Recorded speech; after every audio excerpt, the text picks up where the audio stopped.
Mais non, mais non. Mais non, mais non.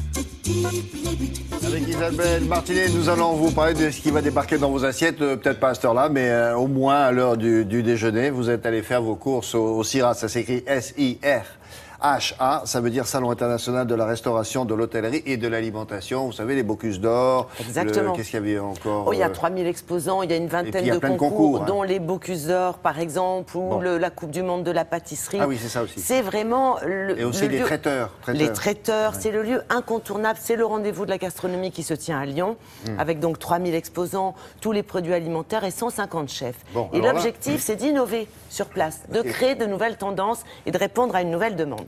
Oui, vous allez trouver des produits, c'est des produits sans. C'est ça. Qu'est-ce que c'est que des produits sans? Sans quoi? Alors, des produits déjà sans additifs.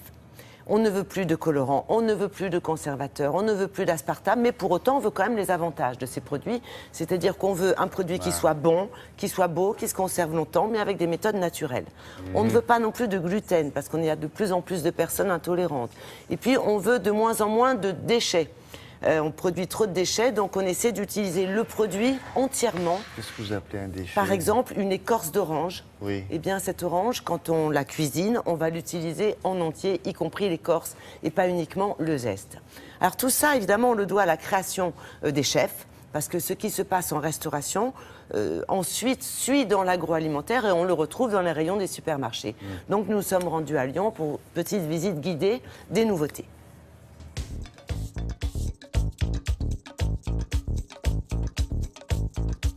Pour le consommateur, c'est important d'avoir des produits qui vont se conserver le plus longtemps possible et notamment pour éviter le gaspillage alimentaire. Donc on va avoir des nouvelles technologies qui se mettent en place pour améliorer cette durée de vie de produit sans utiliser aucun conservateur, aucun additif.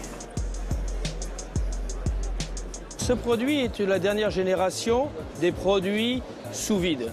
Alors le sous-vide existe depuis longtemps, mais la grande différence par rapport aux produits que nous vous présentons aujourd'hui, c'est que ce produit va permettre d'avoir une barrière extérieure qui va éviter toute contamination du produit, mais surtout, on va le mettre au micro-ondes, on va le réchauffer au micro-ondes sans retirer ce film. Au bout de 3 minutes, le produit aura la même qualité, la même consistance, les mêmes qualités organoleptiques qu'un produit venant être immédiatement préparé.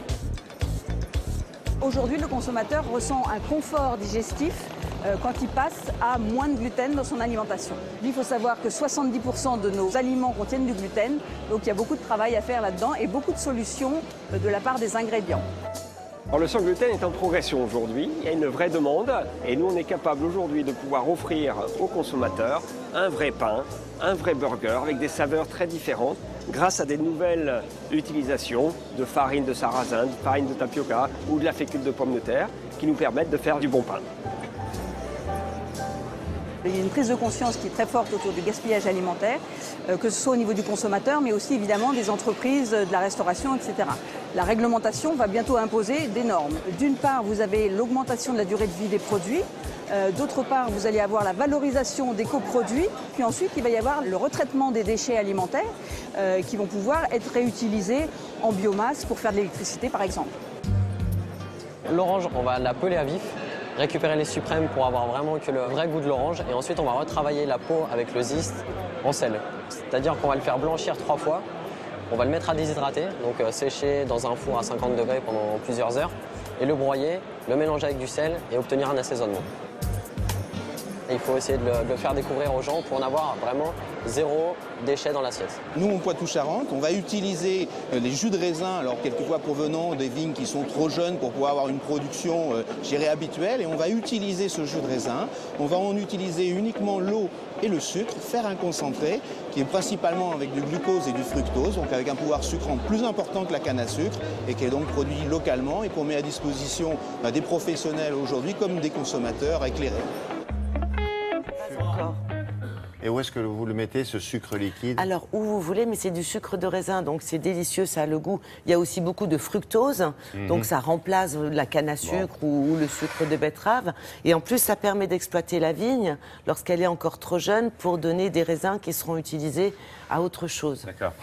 Ce qu'on vient de voir, c'est dans les supermarchés d'ici? Oh, là, dans les mois à venir. Vous savez, quand D'accord. ça commence en restauration, ça suit rapidement derrière. Bonne nouvelle aussi, et ça vous concerne Isabelle, le train de la télé repart à la demande vente générale et la vôtre en particulier, puisque vous avez été presque 100 000 effectivement à suivre ce train dans les gares tout au long du mois d'octobre en France. Eh bien, on vous donnera des nouvelles bientôt. Il repartira au mois de juin avec de nouvelles gares, bien sûr. Et on vous tient au courant. Et puis c'est Isabelle qui est là-bas pour qu'on vous parle du train de la télé, parce que c'est une idée qui est partie de Télématin. Merci, Chouette, à plus tard. super chouette expo, si je peux. En plus, oui. Ah, c'est bien super. sûr.